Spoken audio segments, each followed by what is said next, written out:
Act 2, Scene 8, Belmont, a room in Portia's house. Now, Belmont is the place जहाँ की Portia heiress है. Flourish of cornets enter Portia with the Prince of Morocco and their trains. अब वो जैसे ही आती है वैसे कॉर्नेट्स गिरते हैं उसके ऊपर. प्रिंस ऑफ मोरक्को वहाँ पर आता है जो कि उसका हाथ मांगने के लिए आया है. Now Portia बोलती है, go draw aside the curtains and discover the several caskets to this noble prince. Now make your choice. वो बोलती है कि जाके caskets लेके आओ और इसके सामने रख दो. He will make the choice. Morocco बोलता है, प्रिंस ऑफ मोरक्को बोलता है 3 कास्केट्स हैं जैसे मैंने आपको बताया. ये इंपॉर्टेंट है ये वाला सीन. इसमें आपको कास्केट्स के बारे में भी पता चलेगा कि कास्केट्स की क्या मिस्ट्री थी, क्या चॉइस थी. तो जो फर्स्ट कास्केट है वो गोल्ड का बना था और उसकी इंस्क्रिप्शन क्या थी. बियो द इंस्क्रिप्शन उसके ऊपर लिखा था, who choseth me shall gain what my man desire. इसका मतलब कि जो मुझे चूज़ करेगा, गोल्ड कास्केट के ऊपर लिखा था, जो मुझे चूज़ करेगा उसको वो सब कुछ मिलेगा जो कि सारे लोग डिज़ायर करते हैं. ऑल मैन, मैनी मैन, काफ़ी जो आदमी है वो डिज़ायर करते हैं. The second silver which this promise carries, who choseth me shall get as much as he deserves. और जो सेकेंड वाला कास्केट है सिल्वर का, उसके ऊपर लिखा था कि जो मुझे चूज़ करेगा उसको उतना ही मिलेगा जितना वो डिज़र्व करेगा. और the third dull lead with warning all as blunt. और जो थर्ड था वो लेड का बना था. Lead is a metal which is very dull. जैसे ये पेंसिल का मेटल है, ये शाइनिंग नहीं था जैसे सिल्वर एंड गोल्ड होता है. और उसमें वार्निंग लिखी थी जो कि बहुत ही ब्लंट थी. ब्लंट मतलब बहुत स्ट्रेट फॉरवर्ड सी वार्निंग थी. Who choseth me must give and hazard all he had. कि जो मुझे चूज़ करेगा उसको अपना सब कुछ दाव पे लगाना पड़ेगा.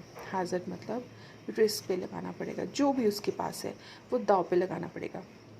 हाउ शिल I know if I do choose the right. अब प्रिंस ऑफ मोरक्को बोलता है इन तीनों में से मुझे कैसे पता चलेगा कि मैं किसको चूज़ करूँ. Now Portia says the one of them contains many picture prints. If you choose that, I am yours with all. वो कहती है कि इनमें से एक मेरी पिक्चर को इनमें से एक में मेरी पिक्चर है और जो उसको चूज़ करेगा मैं उसकी हो जाऊंगी विद ऑल. मतलब मैं सब कुछ छोड़ के उसके साथ चली जाऊंगी. मैं छोड़ के इन द सेंस कि मेरा सब कुछ उसका होगा विद ऑल. मोरक्को बोलता है सम गॉड डायरेक्ट माई जजमेंट लेट मी सी. वो कहता है कि भगवान को मेरी जजमेंट के ऊपर देखते हैं कि भगवान को मेरी जजमेंट के ऊपर कितना भरोसा है. I will serve the inscription back again what says the lead casket, who choseth me must give and hazard all he है. तो कहता है मैं फिर से पढ़ता हूँ. फिर उसने दोबारा से पढ़ा नहीं. सेड कि जो लेड है, लेड से बना लेडन बास्केट, उसमें लिखा है कि जो मुझे चूज़ करेगा उसको सब कुछ रिस्क करना पड़ेगा. मस्ट कि वो word for lead, has it for lead. कहते हैं लेकिन मैं किसके लिए दूँ सब कुछ दाव पे किसके लिए लगाऊँ. लेड बास्केट के लिए. लेड क्या है? लेड तो कुछ भी नहीं है. लेड के लिए कौन दाव पे सब कुछ लगाएगा. This casket threatens. कहता है ये कास्केट जो है ये तो आपको चेतावनी दे रहा है. It is threatening you.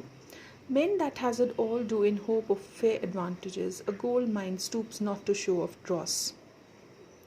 वो कहता है कि ये जो मैन सब कुछ अपना हैज़र्ड कर देते हैं वो यही सोचते हैं कि उनको कोई लॉटरी निकल जाएगी. फेयर एडवांटेजेस मतलब कि रिस्क होता है कि आप लॉटरी पे कुछ दाव पे लगाते हो, शायद आपको वापस कुछ मिल जाए, गेन मिल जाए. Fair advantage. A golden mind stoops not to show of dross. जो एक गोल्डन माइंड है वो वर्थलेस चीज़ के ऊपर नहीं जाता. Worthless is lead. तो कहता है मेरा जो माइंड है, मेरा गोल्डन माइंड है, इसके ऊपर नहीं जाएगा. If I then no give no has it ought for lead. तब मैं सब कुछ लेड के लिए तो नहीं दूंगा. What says the silver with a virgin hue. कहते हैं वाइट कलर का, वर्जिन इज़ वाइट, अपने रेडियंस, वाइट रेडियंस के साथ, ह्यू इज़ रेडियंस के साथ वो क्या कह रही है कि जो मुझे चूज़ करेगा उसको उतना ही मिलेगा जितना वो डिज़र्व करता है. As much as he deserves pause in Morocco the and weigh thy value with an even hand. वो कहता मेरी वैल्यू, मैं क्या डिज़र्व करता हूँ, वो एक इवन हैंड, इम्पार्शल हैंड ही डिसाइड कर सकता है. If thou best rated by thy estimation thou dost deserve enough and yet enough. कहता है अगर तुम मुझे अपनी एस्टिमेशन से रेट करोगे तो मैं उतना ही डिज़र्व करता हूँ जितना तुम सोचते हो कि मैं डिज़र्व करता हूँ. मतलब उसको ये वाला भी ठीक नहीं लग रहा है कि how can you decide what I deserve. May not extend so far as to the lady, वो कहता है कि तुम नहीं डिसाइड कर सकती कि मुझे क्या चाहिए, मैं क्या डिज़र्व करता हूँ. And yet to be afraid of my deserving were but a weak disabling of myself. वो कहता है अगर मुझे इससे कम मिला तो इसका मतलब कि मेरा जो मतलब मुझे किसके साथ कंपेयर किया वो वीक डिसेबलिंग होगा, मुझे अपना वर्थ जो है वो नहीं मिलेगा. As much as I deserve, मतलब जैसे आप तोलते हो किसी को स्केल्स में रख के, तो इससे मुझे शायद ज़्यादा कुछ देना पड़ेगा, मुझे दाव पे लगाने के लिए ज़्यादा चीज़ें मेरे जगह रखनी पड़ेंगी. I do in birth deserve her and in fortunes in graces and in qualities of breeding. बोलता है मैं बर्थ से भी उसको डिज़र्व करता हूँ, फॉर्च्यून से भी करता हूँ, मतलब मैं मेरी पैदाइश भी बहुत अच्छे घर में हुई है, फॉर्च्यून्स भी मेरे पास बहुत है, मेरे पास ग्रेस भी है, क्वालिटी में भी है, ब्रीडिंग मतलब आपका पालना, कितनी अच्छी फैमिली में आप पले हो. But more than these I love in love I do deserve what if I straight no further but choose her. कहता है बट लव में what I deserve is I don't want to what if I straight no further, अगर मैं आगे stray नहीं हुआ तो choose but choose here. कहता है मैं यहाँ पे जो चूज़ करूँगा आई मे गेट स्ट्रेट, मैं बहक सकता हूँ. Let's see once more the saying graved in gold. कहता मैं गोल्ड वाला देखता हूँ उसमें क्या लगा है. Who choose me shall gain, मतलब ये सिल्वर और लेड उसने मना कर दिया, this is silver and this is lead. He says I am not going for this, I will see what the golden basket is saying. तो वो कहता है who choose me shall gain what many man desire. वो कहता है इसमें लिखा है कि मुझे वो ही मिलेगा जो मैनी मैन डिज़ायर करते हैं. And Y that's the lady all the world desires. कहता है वो पोर्शिया है क्योंकि पोर्शिया को सब सारी दुनिया डिज़ायर करती है. From the four corners of the earth they come to kiss the shrine this mortal breathing stained. कहते हैं चारों तरफ से लोग आ रहे हैं इस लेडी को देखने के लिए. मॉर्टल ब्रीदिंग, इस लेडी को मॉर्टल breathing is somebody who is live. This is like a shrine जहाँ पे गॉड होती है, तो she is like a God who is living. The Hyrcanian deserts and the vasty wilds of white Arabia as the thoroughfares now for princes to come view far fair Portia. कहता है दूर दूर से लोग आ रहे हैं, डेजर्ट से, wild जंगल से, अरेबिया से. क्यों आ रहे हैं? सिर्फ प्रिंसेस आ रहे हैं इन सारी जगहों से सिर्फ पोर्शिया को देखने के लिए. The watery kingdom whose ambitious head spits in the face of heaven is no bar to stop the foreign spirits but they come as over the brook to see fair Portia. कहते हैं ये जो watery kingdom है Portia, और ये जो Belmont है surrounded by water, जहाँ पे उनके जो हेड हैं it spits in the face of heaven, मतलब कि वो ऐसी जगह आ रहे हैं जहाँ पर उनको एक हेड एज अ क्या बोलते हैं उसको, एज एन ऑब्स्ट्रक्शन, जो कि उनको रोक रहा है. वो भी रोकता है लेकिन फिर भी वो दिस नो बार, वो कोई रुकावट नहीं है उनकी फॉरेन स्पिरिट्स को, क्योंकि इस ब्रूक के ऊपर, ब्रूक इज़ रिवर या फिर ocean, to see fair Portia, मतलब कि इस वॉटरी किंगडम को एक बहुत ही इम्पॉर्टेंट चीज़ प्रोटेक्ट कर रही है, लेकिन वो फिर भी इससे नहीं डरते हैं क्योंकि उन्होंने आके पोर्शिया को देखना होता है. Of these three contains her heavenly picture. It's like that lead contains her. वो कहता है कि ये जो 3 कंटेन्स हैं उसकी हेवनली पिक्चर में, मुझे नहीं लगता कि लेड कंटेन करेगा इसको. It were damnation to think so base a thought. वो कहता है ये बहुत ही डैम थॉट है कि लेड के कास्केट में उसकी फ़ोटो होगी. तो too gross to rib her cerecloth to the obscure grave. वो कहता है कि ये तो इस तरह से हो गया कि उसको एक ये ग्रेव का क्लॉथ होता है, ग्रेव मतलब जो जिसमें डेड बॉडी रैप करते हैं. कहता है ये तो एक डेड बॉडी को रैप करने वाला क्लॉथ की तरह है.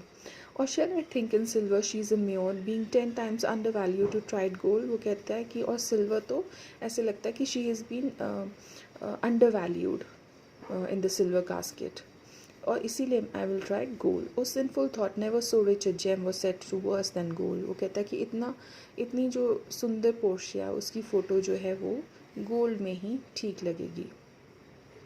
They have in England a coin that bears the figure of an angel stamped in gold and that's insculpted upon. कहता है इंग्लैंड में एक कॉइन है जिसके ऊपर एक एंजल की फ़ोटो स्टैम्प की गई है गोल्ड के ऊपर. And here an angel in the golden bed. कहता है और ये भी एक एंजल है पोर्शिया जो कि गोल्डन बेड में she is lying with in, उसके अंदर है वो, उस गोल्डन कास्केट के अंदर. डिलीवर मी द की है do I choose and thrive as I may. कहती है मुझे की दो और मैं चूज़ करता हूँ जो भी मेरे पास है. Then take it prince and in the form lie there then I am yours. वो कहती ठीक है तुम ले लो, अगर इसमें मेरी फ़ोटो होगी तो मैं तुम्हारी हूँ। लेकिन वो खोलता है तो क्या मिलता है उसको? Oh hell, what have we here? A carry-on, a death within these empty eyes. There is a written scroll. I'll read the writing. वो कहता है oh God, ये इसमें इसके अंदर क्या निकला? एंड देन ही रीड्स कि गोल्ड के बाहर क्या लिखा था? All that glitters is not gold. जो भी चमकता है वो गोल्ड नहीं होता। Often you have heard that told. अब तुमने ये बात बहुत सुनी होगी। Many a man his life had sold but my outside behold glided gilded tombs do worms enfold. Have you been as wide as bold, young in limbs and judgment old? Your answer had not been inscrolled. Well, you fare, you suit in cold, cold indeed and labor lost. Then labor, heat and welcome frost. फिर वो उसको ये बोलता है कि I have fail, और जो भी तुमने मुझे बोला था चूज़ करने के लिए, I did not choose the right casket. और इसके ऊपर जो लिखा है उसका मतलब है कि मुझे तुम नहीं मिलोगे और मेरा जितना भी लेबर है it has been lost. Portia edu, I to have grieved a heart to take a tedious leave your losers part. फिर उसको फेयरवेल बोल देता है। जेंटल रिडेंस दो the curtains go, let all his complexion choose मी सो। वो कहती what a relief that he is gone, I dent want him to, I dent want to get married to him at all. ये Portia बोलती है। तो this is seen 7।